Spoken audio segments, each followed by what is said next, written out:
И Синот Божи Исус Господ рече: Јас сум патот, вистината и животот, никој не доаѓа кај Таткото освен преку мене. Затоа одете по целиот свет, поучувајќи и проповедајќи го Евангелието на секоја личност до најкрајните делови на земјата. InTouch, поучувачка служба на доктор Чарлс Стенли. Следно на програмата InTouch. Како да ја сакаш својата мајка? Дали ја сакаш мајка ти? Ајде да ве прашам, дали таа знае дека ја сакаш? Ти си направил ли за таа да помисли дека ја сакаш? Дали само и кажа, дали некогаш си ги повредувал чувствата на мајка ти? Дали навистина и искрено ја сакаш? Ако некој ти приде и ти рече, кажи ми зошто ја сакаш мајка ти, што би рекол? Дали би рекол, па затоа што ми е мајка? Тоа не е добар одговор. Многу луѓе мислат дека си ја сакаат мајка си, но не ја сакаат. Тие дури и не знаат како. Многу луѓе мислат дека ја сакаат и се подготвени да ја платат цената, што и да е потребно за да се грижат добро за својата мајка. Мислам дека најдобар пример за тоа е самиот Исус. Сакам да свртете во Јован глава 19. Овој мал инцидент кој не е мал, не е само инцидент, туку прекрасен пример за ставот што треба да го имаме кон нашите мајки. Велите, мајка ми веќе е на небо, па и мојата, но знаете што? Мајките денес без разлика каде е вашата мајка, без разлика дали е со вас или е на небото. Ние благодариме на Бог за нив, ако се на небото. Му благодариме на Бог за нив и ако се тука.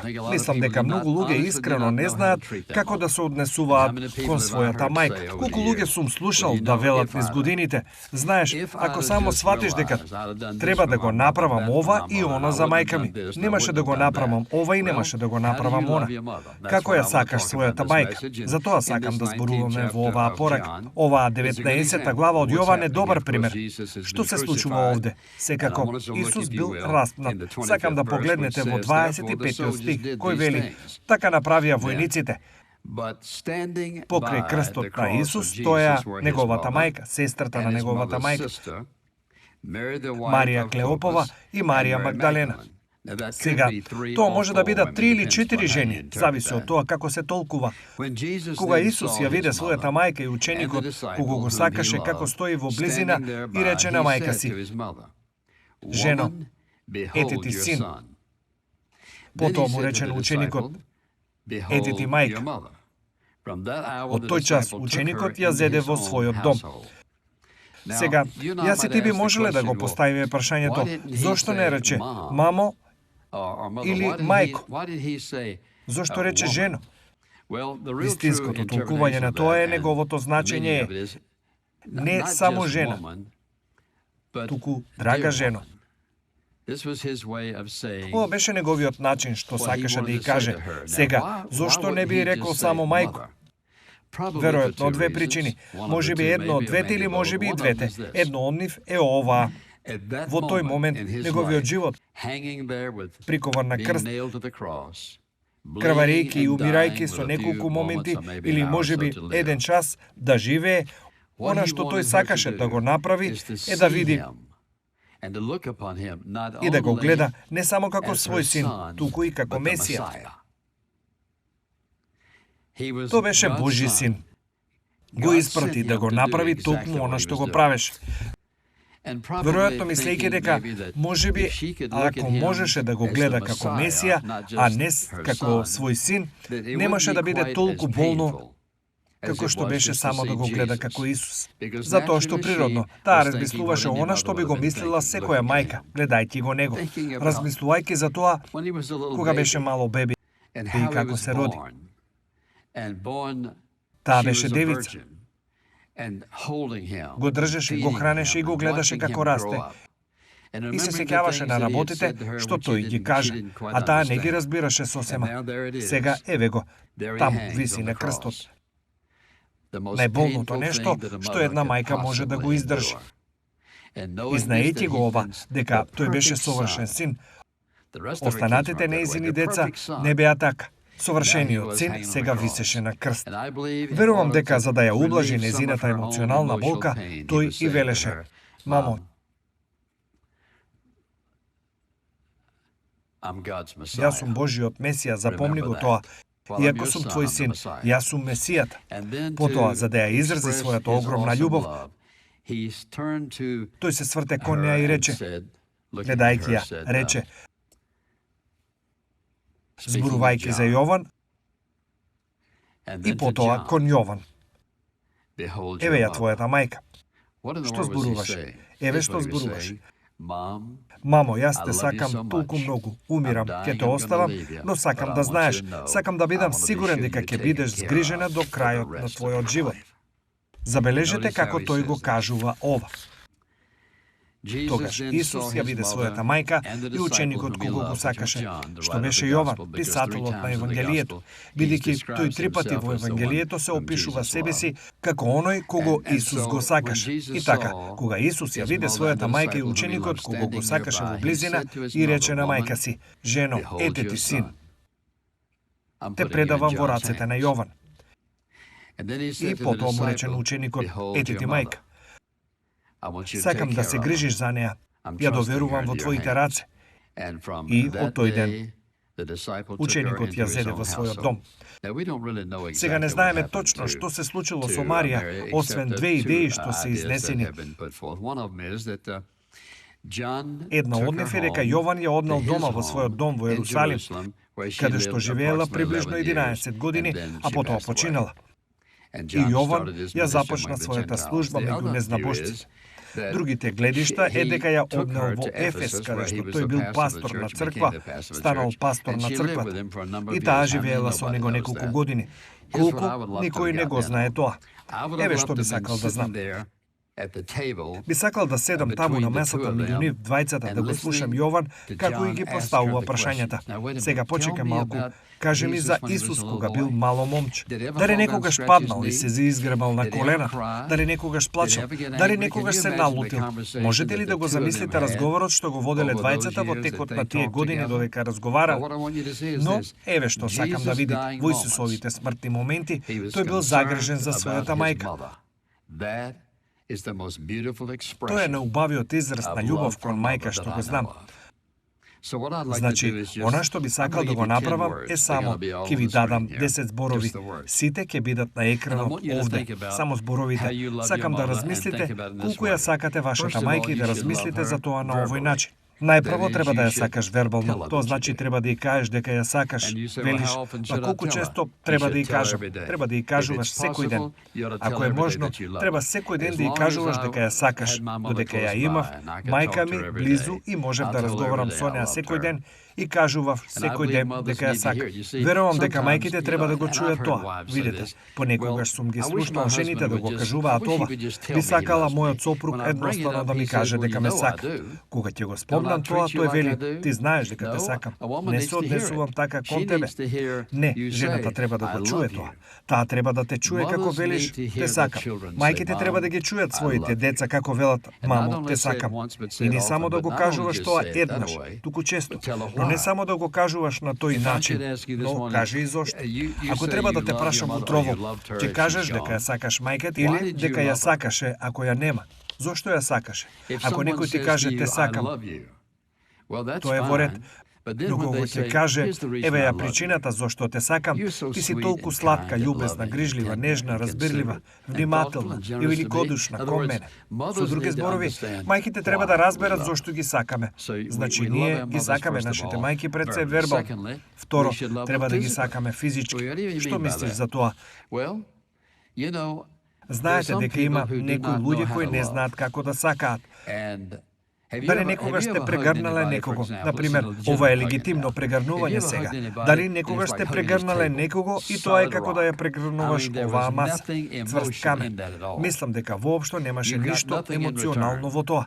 не добиваш ништо возврат. Има некои луѓе кои се такви. Го разбирам тоа. Велиш, па мајка ми е едно од оние тврдокорни жени. Сепак треба да се сакаме, но да ги сакаме физички. Тоа значи, мајката треба да биде допрена. Запомнете го ова. Првата личност што ве допрела во првите 9 месеци од вашиот живот била вашата мајка. Никој не ве допрел во првите 9 месеци освен вашата мајка. Знаете што? Мислам дека мајките заслужувале да бидат допрени многу пати. Треба да ги прегрнеме нашите мајки. Не треба само да се ракуваме. Не можам да замислам да влезам во куќата и мајка ми да ја кажам здраво, мамо. Тоа не би ни одговарало ниту на неа, ниту на мене. Трет начин на кој треба да ги сакаме е трпеливо, бидејќи тие не се совршени. Мајките не се совршени. Бог не ги одгледал мајките да бидат совршени. Ние треба да бидеме трпеливи со нив. Понекогаш тие ќе кажат работи што можеби не ги цениме, но ако размислиме за момент, не познавам никого што има поголема одговорност од мајка. Да речеме дека еве една мајка, без разлика дали има 2, 3 деца, 5 или 6 или како и да е, кога ќе стане наутро, замислете ја работата што ја прави. Мајка со 3 или 4, 5, 6 деца. Таа размислува за сите деца, размислува што ќе јадат сите. И сите сакаат нешто различно. Таа ќе размисли за да ги облече сите. А тие секогаш сакаат да носат нешто различно. Со други зборови, размислете за сите различни работи за кои мајката мора да размислува. Размислете за ова. Очекуваме таа да размисли за сите нив и да го има оброкот на време. Очекуваме од неа, ако е мајка што работи, да може да заврши се пред да оди и да работи 8 часа и да се врати дом. Потоа секако има вечера. Кој ќе подготви вечера? Повеќето сопрузи нема да го прават тоа. Веројатно затоа што не знаат да готват. Второ, затоа што мислат дека тоа е нејзина работа. Мајката има огромна одговорност. Ние треба да бидеме трпеливи со нив. Потоа, секако. Тука е целата идеја да ги сакаме со благодарност. Како да ги сакаме со благодарност? Велите, па мислам дека ја сакам, таа ви даде живот. И ако ја сакате со благодарност, ќе го изразите тоа. Ќе барате начини како да го покажам на мајка ми колку сум благодарен. Како да ја изразам мојата љубов и благодарност кон неа на начини на кои нема да се сомнева во нејзиниот ум за тоа. Благодарноста делува надворешно изразувајќи го она што јас го чувствувам, но исто така делува и внатрешно, изразувајќи го тоа кој сум јас. Јас сум или благодарна личност или неблагодарна личност. Мислам дека е лесно да се препознае некој што е неблагодарен. Размислете колку пати додека сте растели и сте плачеле, вашата мајка била тука. Се повредите себе си, таа беше тука. Имавте тешки времиња во вашиот живот, таа беше тука. Таа секогаш беше спремна да ве слуша. Велите, зборуваш за мајка за која не знам ништо. Го разбирам тоа. Разбирам дека има некои мајки кои пораснале во лоши ситуации, кои се однесуваат исто како нивната мајка, која не знаела како да се однесува кон нив, не знаела како да ги сака. Но знаете што, можете да се промените. Вистината е, нема никаква разлика какви се тие. Јас сум се уште одговорен, се уште имам право и се уште имам одговорност да бидам благодарен. Таа ни го даде нашиот живот. И знаете што, нема замена за тоа. Сакајте ја со благодарност. Сакајте ја великодушно. Например, што е тоа што го имате што можеби треба да го споделите со вашата мајка? Како може да имате толку многу, а да не сакате да го споделите со неа? Сакајте ја великодушно. Не зборувам само за божиќен подарок туку цело време. Што можете да направите за неа? Видете, ако ја сакате, еве што ќе направите. Внимателно ќе слушате за нешто што таа го сака или е потребно, бидејќи таа нема да ви каже. Повеќето мајки нема да кажат. Сретнав неколку кои би го кажале тоа. Но повеќето мајки нема да кажат. Па, еве што ми треба. Еве што сакам. Знаете што? Тие побожни мајки едноставно одат напред и еден ден ќе размислат добро. Можеби ќе имам доволно пари да го купам ова. Или можеби ќе бидам... Знаете што? Ако ја сакам, моите уши се отворени за да сватам. Што е тоа што таа нема? Погледнете наоколу и видите што нема таа. Не е потребно многу за да се направи мајката срек. Бидејќи видите, малку оди многу подалеку со мајка отколку со маж. Не мора да има чамец, ностап, навој и сите тие работи. Само и треба неколку едноставни работи во животот. Работи што изразуваат што? Дека вие сте благодарни, дека не сте ја земале здраво за готово и дека не сте ја занемариле. Потоа секако треба нежно да ја сакаме затоа што гледате дека така нас не сакаат мајките. Размислувам за тоа дека мајките имаат тешки времиња во животот и не секогаш се чувствуваат способни за задачата. А понекогаш само треба да бидеме внимателни. Тоа значи, бидете внимателни кон она што слушате да го кажува и она што вие го слушате да го кажува. Понекогаш одев кај мајка ми и кога ќе стигнев таму знаев што ќе правим. Таа ми готвеше голема вечера и всушност ќе ми изготвеше 3 оброци на ден ако се појавев. Јас реков, не можам да го направам тоа, но понекогаш одев и само така двајцата седнував. И ги поменувавме некои од нашите најскапоцени моменти. Таа на овој крај од масата, а јас на овој. Таа е мала маса и таа само сакаше да разговара. Знаев дека не и требаше да ме слуша. Таа само сакаше да разговара. Некои од моите најнежни моменти со мајка ми не беа тоа што и кажував дека ја сакам. Туку ја слушав како таа ми кажува за што размислува. Работи што се случиле во незиното минато. Она што честопати ми го кажуваше, едноставно не разберам зошто Бог го зеде Чарли. Тоа беше мојот татко кога бев на 9 месеци. Едноставно не можев да разберам зошто го зеде него. Го слушнав тоа многу пати. Секој пат кога ми го кажуваше тоа се однесуваше како прв пат да го слушам. Јас велев, зошто да не зборуваме за тоа? Веќе разговаравме за тоа многу пати. Но знаете што, нели има некои работи во животот што не ги разбираш. Колку пати си ја отворил истата тема, при тоа пред некого. Да бидам нежен значи дека ќе бидам чувствителен. Сакам да чуем што имаш да кажеш. Може би си го кажал тоа 1000 пати. Може би дури нема да разберам што имаш да кажеш, но ќе слушнам и ќе внимавам како слушам. Еве што ќе направам и секој може да го направи ова. Можеш да ја охрабриш твојата мајка, без разлика што се случува во незиниот живот. Можеш да ја охрабриш. Потоа треба да ги сакаме со простување. Сега има млади мажи и жени кои не гледаат на своите мајки и имаат работи во својот ум и срце за кои ги обвинуваат. Она што го кажуваат за своите мајки може да биде вистина, но можете да го забележите ова. Никогаш под никакви услови нема изговор за да не и простите на вашата мајка. Би можеле да разгледаме многу стихови од Светото писмо за сите овие работи, но немам време да зборувам за некој од нив, но размислувам што би рекол Павле за простувањето.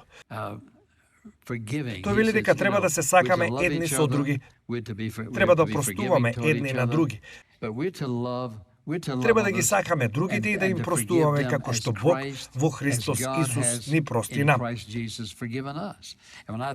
Кога размислувам за мајките со други зборови, што би можеле да направи една мајка, а јас не би и простил? Тој рече, почитувај го својот татко и твојата мајка, за да те бидат долги деновите на земјата. Гледате, сите ние колку пати мислиме дека твојата мајка ти простила. И размислувате за ова. Сите ние пораствавме во различни ситуации и околности во животот. Затоа понекогаш луѓето имаат многу потешко време од другите. Кога ќе размислите, например, мислам на мајка ми која престанала да оди на училиште во 6 оделение, затоа што ја видела мајка си како се онесвестува на бунарот, како црпи вода и никогаш не се вратила на училиште. Значи, немала многу образование, всушност 6 оделение и се што имала. Но, знаете што? Неверојатно е колку беше мудра за толку многу работи. Едно од најмудрите нешта што некогаш ми ги кажа. Гледате, како мајка можеш да всадиш во умовите и срцата на децата идеи и библиски вистини. Мајка ми не можеше да ја земе Библијата, да ја прелисте и да каже ајде да свртиме во Ефесјани, глава 4, или да свртиме во Битие. Там не можеше да го направи тоа, но некако можеше да ми каже што пишуваш. Еве, нешто што ми го кажа, што никогаш нема да го заборавам. Ми рече еден ден. Сега запомни, никогаш не прави ништо што не би сакал да го правиш ако дојде Исус. Луѓе, тоа ми стави јамка околу вратот, но знаете што? Имаше 77 години и никогаш не сум го заборавил тоа. Мајките можат да вградат во своите деца прекрасна вистина. Едно од нештата што мајка ми го вгради во моето срце беше да простувам без разлика на се. Ти простуваш без разлика на се. Тоа е она што го вели Исус. Тоа е она што го вели апостол Павле. Ние простуваме без разлика на се. Може би, веројатно, повеќето од нас треба да ги замолат мајките да ни простат. Се надевам дека по оваа порака, ако не сте биле тип на син или ќерка, како што треба да бидете, треба да се јавите на вашата мајка и да ја кажете: знаете што, денес слушнав порака и сватив колку навистина те сакам и треба да го изразам тоа, а не го изразив како што треба. Што и да е. Еве нешто што го забележав кај побожните мајки, тие се толку благодарни за толку малку. Понекогаш честопати ние ги земаме здраво за готово. Потоа секако да ги сакате посветено, ја браните вашата мајка. Кога ќе слушнам некого да зборува за својата мајка на негативен начин, се во мене се спротивставува на тоа. Од едноставна причина, ние треба да ја браниме и да ја заштитиме. Што и да е, и да ја поддржиме. Се што е потребно за да ја се посветиме, значи дека ме интересираат работите што таа ги има, работите што ги нема. Каде оди и дали ќе биде добро. Со други зборови, ако е добро, или со други зборови, ако јас сум посветен на неа, таа е голем дел од моето срце и мојот живот. Потоа, секако, треба да ја сакам радосно. Еве што велиш, јас се обидувам да го направам тоа. Дозволете ми да ви кажам едно нешто што треба да направите. Ако имате нешто што ве повредува доста лошо, размислете два пати пред да се префрлите врз неа. Со други зборови, мајката сака да чуе за вашите болки, болести и за добрите работи што ви се случуваат. Но добро е само ако можете да бидете весели околу вашата мајка и да зборувате за добрите работи, да ја насмеете и да ја направите среќна. Сега, дозволете ми да ве прашам, можете ли, ако вашата мајка веќе ја нема, можете ли да си замислите токму сега како изгледа кога би била среќна? Кога се насмевнуваш или кога се смееше за нешто, кога беше весела за нешто? Треба да ги сакаме весело. Прегрнете ги. Кажете им колку се прекрасни. Зборувате за добрите работи и за сите работи што ги паметите дека таа ги направила за вас. Забавата што ја имавте заедно, грешките што сте ги направиле заедно, кога поминувавте низ тежок период и кога Бог ви изведе низ тоа. Вркањето прекрасни спомени во имот на вашата мајка е подарок за неа. Таа сака да размислува за тие работи, особено кога станува збор за нејзиното старење. Последното нешто што би го кажал е ова. Се е завиткано во ова. Сакајте ги честно. Велите, како да ја сакам мајка ми честно. Верувам дека ова е она што најмногу покажува почин кон вашата мајка. Дајте и на вашата мајка побожен син. Дајте и на вашата мајка побожна ќерка. Дајте и на вашата мајка побожни внуци што ќе ги почитуваат. Еве што кажува тоа. Јас го вложив мојот живот во вас. Сега, вие го вложувате вашиот живот во вашите деца. А сега гледајте, го вложувате истиот тој живот во вашите внуци. Затоа ништо не ја прославува мајката толку многу, освен да го гледа нејзиниот живот, како продолжува и се влева во оние што доаѓаат. Како можете да ги засрамите? Со живење во грев, трошење залуд. Размислувам за мајките кои ги гледаат своите деца, кои ги гледаат своите синови или ќерки како пијаници. Едноставно, наречете го тоа како што е, алкохоличари, ако сакате, пијаници. Или ги гледате како живеат неморално. Или ги гледате како живеат расипнички, безгрижно и рамнодушно. Користат вулгарен јазик во присуство на нивната мајка. Ако ги сакате често, ќе почнете да гледате во себе си. Како најдобро да ја почитува мајка ми, давајќи и побожен син, затоа што таа е побожна жена. Значи, ако ги споите сите работи заедно, или ќе ја дадете слава, или ќе ја засрамите. Би ве прашал, што реков на самиот почеток? Дали ја сакате вашата мајка? Како ја сакате? Кога последен пат ти кажавте? Како го изразивте тоа? Дали треба да се одите дома и да ја замолите да ви прости? Дали треба да се одите дома и само да ја прегрнете? Со други зборови, што треба да направите во светлината на она, што туку го слушнавте за љубовта кон вашата мајка. Вистината е дека секој ден треба да биде ден на мајките. Со други зборови, нема ниту еден ден кога не треба да се однесувам кон мајка ми, како овие 10 работи за кои разговарав. И така, можеби денес, ако никогаш не сте поверувале во Христос како ваш спасител, можеби сте мајка и сте рекле, знаете дека не сум христијанка. Кога ќе им пренесеш побожни карактеристики на твоите деца, не можеш додека Христос не дојде во твојот живот.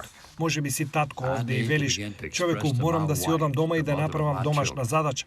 Треба да почнам да изразувам на жена ми, мајката на моите деца, колку сум благодарен на Бог за неа и за таа која е таа. Само ти знаеш што треба да кажеш, но верувам дека ќе бидеш доволно мудар. И слушајте, ако си премногу горд да кажеш жал ми е, ако си премногу горд да кажеш те молам прости ми, ако си премногу горд да кажеш не сум бил тоа што треба да бидам, тогаш, пријателе мој, имаш голем проблем. Колку пати ти простил Бог? Многу пати. Сакам да те охрабрам, биди маж и биди сопругот што треба да бидеш за твојата жена, мајката на твоите деца. И биди дете како што треба да бидеш. Млад човек, млада жена, постар маж, постара жена за твојата мајка. Ако таа е жива, кажете и зошто да знае за вашата љубов кон неа. Амин. Татко, колку сме благодарни утрово за оние што не доведоа на светот и ни дадоа толку многу. Се молам Светиот Дух да ги сади овие 10 зборови во нашите срца за да не потсетат не само на нашите мајки, и туку и на мајката на нашите деца. Да бидеме примери за кои нашите деца ќе растат, сакајќи ја својата мајка. Нашите внуци сакајќи ја својата мајка. Да бидеме пример за овој неверен свет, како побожните луѓе се сакаат едни со други. Во името на Исус. Амин. Ако сте биле благословени од денешната програма, ве молам посетете не на веб страната intouch.org. InTouch, водејќи ги луѓето низ светот во поголемо заедништво со Исус Христос и зајакнувајќи ја локалната црква. Оваа програма е спонзорирана преку службата InTouch и е овозможена преку Божјата благодат и вашите верни молитви и дарови.